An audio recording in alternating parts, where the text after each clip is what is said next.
we need to discuss why so many people in Europe are or feel broke right now. You may be surprised to hear that almost 1 in 3 Europeans wouldn't be able to cover an unexpected expense like a surgery, funeral, the repair of a washing machine or car. Imagine that, one surprise bill from your car or washer breaking down and you're in financial trouble, forced to take on a high interest loan just to get by. So the situation here isn't that different from the US, where a recent survey found nearly 2/3 of people fear running out of money more than they fear dying. It's true that the largest European countries have social safety nets that provide some help in worst case scenarios, but still a lot of Europeans are broke right now, even if their social media feeds may lead you to believe otherwise. Something is clearly wrong. Today we're going to look at 5 reasons that created this mess for so many, and more importantly, a few simple steps to break out of it. Let's jump in. The first reason has to be the lack of financial education. Schools and universities are clearly missing the mark here.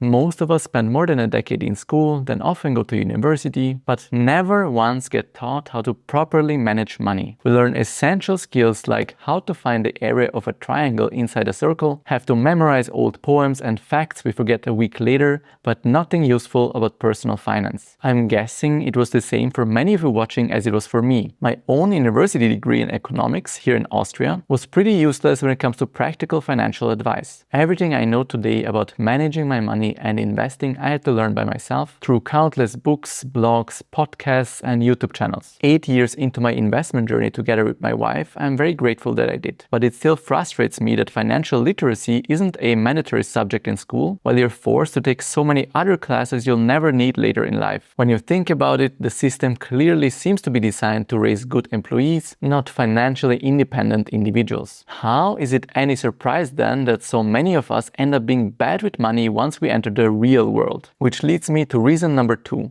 Overspending. We live in a world where everything is designed to be more and more convenient. Coffee or pre-cooked meals at every corner, home deliveries and easy ways to purchase anything, even if we don't have the money yet via buy now, pay later schemes. It has never been easier to overspend than it is today. It's not just the big purchases like getting the latest iPhone or electronic gadget that hurt. The small frequent ones add up as well. Unused subscriptions that just keep renewing automatically. Regular impulse purchases online. Daily coffee from Starbucks instead of making it at home. Eating in restaurants or getting takeout 5 times a week. Buying new clothes just because they're on discount even though you already have a full wardrobe. Expensive beauty treatments or personal care items you don't really need. None of these are inherently bad, but when they become your default lifestyle, they quietly drain your bank account month after month. Add to that the cultural influence of YOLO and treat yourself and you've got the perfect storm. Social media has made this worse. We're constantly bombarded with messages that life is short, you only live once, so why not splurge on that vacation, that designer bag, dinner at a fancy restaurant, or on the latest iPhone on a yearly basis. I see this all the time with the people around me. Someone is under a lot of stress at work, so they feel like they should reward themselves by spending money they worked so hard to get in the first place. Here's the thinking, I worked hard, so I deserve this. I get that, and the problem isn't treating yourself occasionally, especially with something you really enjoy. But it shouldn't become your default response to every emotion. Had a bad day? Treat yourself.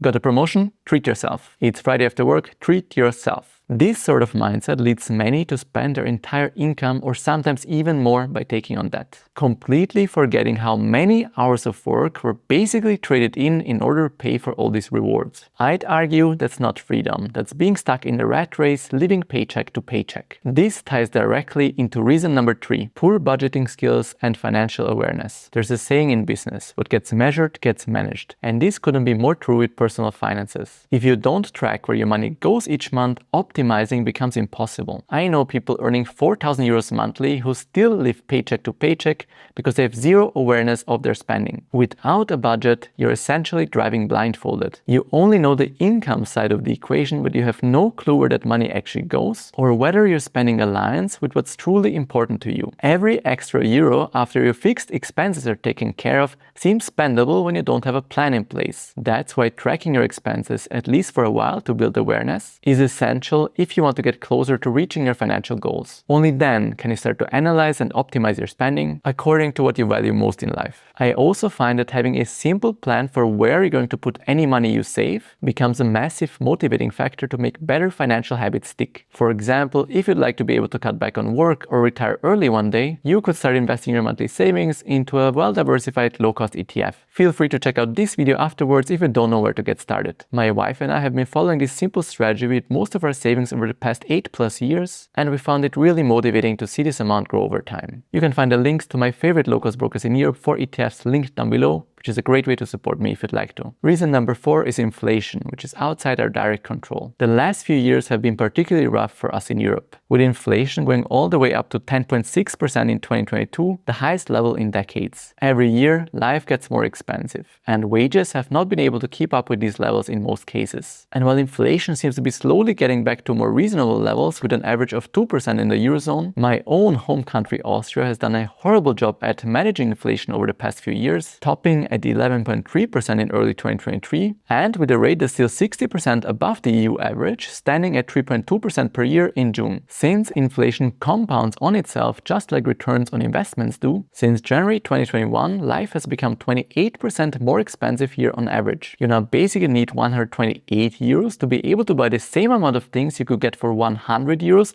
just 4.5 years ago. Any cash you had sitting in a local bank account has lost more than a quarter of its purchasing power since then. The reason I'm mentioning this is because most Europeans still believe the stock market is like a casino or only benefits the rich, so they hold way too much cash, losing a ton to inflation over the years instead of investing the money the way many Americans do. While it's true that our costs have gone up around 28% since 2021 due to inflation, our investments have more than kept up, with a global FTSE Old ETF growing by over 61% since then. Having said that, anyone without investments and whose income has not risen in line with inflation is obviously still in a worse situation compared to a few years ago, which, let's be honest, likely applies to most people. Reason number 5 is stagnant wages, and it's a big one. Even before inflation took off, wage growth in much of Europe had already been lagging. Add a weak economy to that, and you have a recipe for financial stress. There's a saying that captures Europe's economic approach: the US innovates, China replicates, and Europe regulates. And while that's a bit of a stereotype, there's some truth to it. Europe often takes a more cautious, bureaucratic approach with high taxes, strict labor laws, and tons of regulations that make it harder for businesses to grow quickly. While the US tech sector has created massive wealth and Asia has seen rapid economic growth over the last decade, Europe's economy has struggled to keep up, leading to fewer exciting, well-paid job opportunities, just like we're seeing in the AI sector right now, which is once again dominated by the US, less wage growth in general, and slower innovation. And when wages stagnate while everything else, food, rent, energy, keeps getting more expensive, people feel financially stuck, even if they're doing everything right with their careers. Now, I know this all sounds a bit depressing, but the truth is you don't need to wait for governments, schools, or the economy to fix themselves. There are things you can do, starting today, to take control of your financial life. First, live below your means. Sounds simple, but this is the most important financial habit you can build. If you spend everything you earn, or worse, go into debt,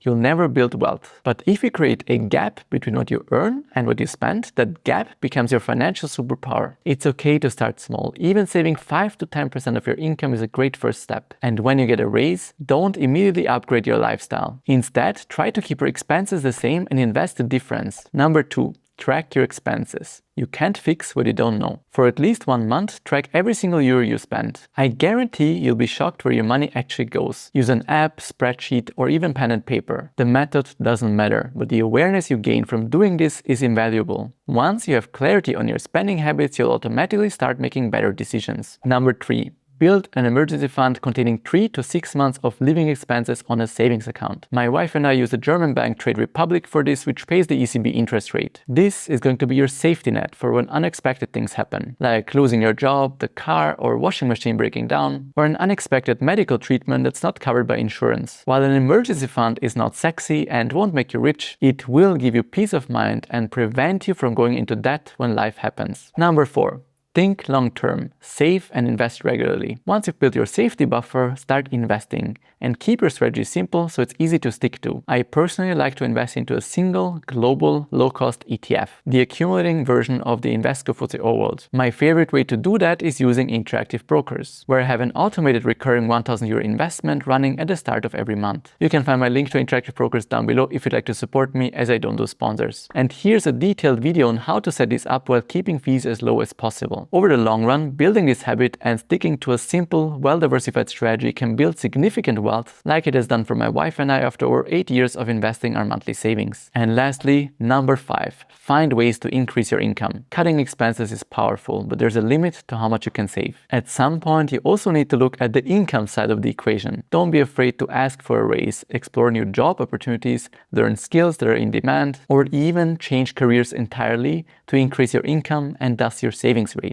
That being said, it's perfectly fine to maintain the status quo if you love your job and it covers your financial needs. So, those are what I believe to be some of the main reasons why so many Europeans are struggling financially right now, plus 5 practical steps to improve your situation in case you're one of them. Remember, even small changes compound over time. And if you're ready to take the first step, start by tracking your expenses this month to get some awareness of where your money is going and assess if that's in line with what's important to you. Look, the situation in Europe isn't ideal, but here's the thing. We can either spend time complaining and being frustrated about stuff we can't control, or take action on things we can do to improve our financial situation and gain more freedom. You know where I stand. If you enjoyed the video, don't forget to gently tap the like button, which helps a lot, and to subscribe if you haven't yet. Now, you might be curious about my entire investment journey since 2017, including plenty of embarrassing mistakes I've personally made since then, so feel free to watch this video next to find out. Please don't forget that none of what I mentioned today was meant as investment advice. I'm just openly sharing my personal opinion based on my own experience as an investor. Thank you guys so much for watching, have a wonderful day, and until next time.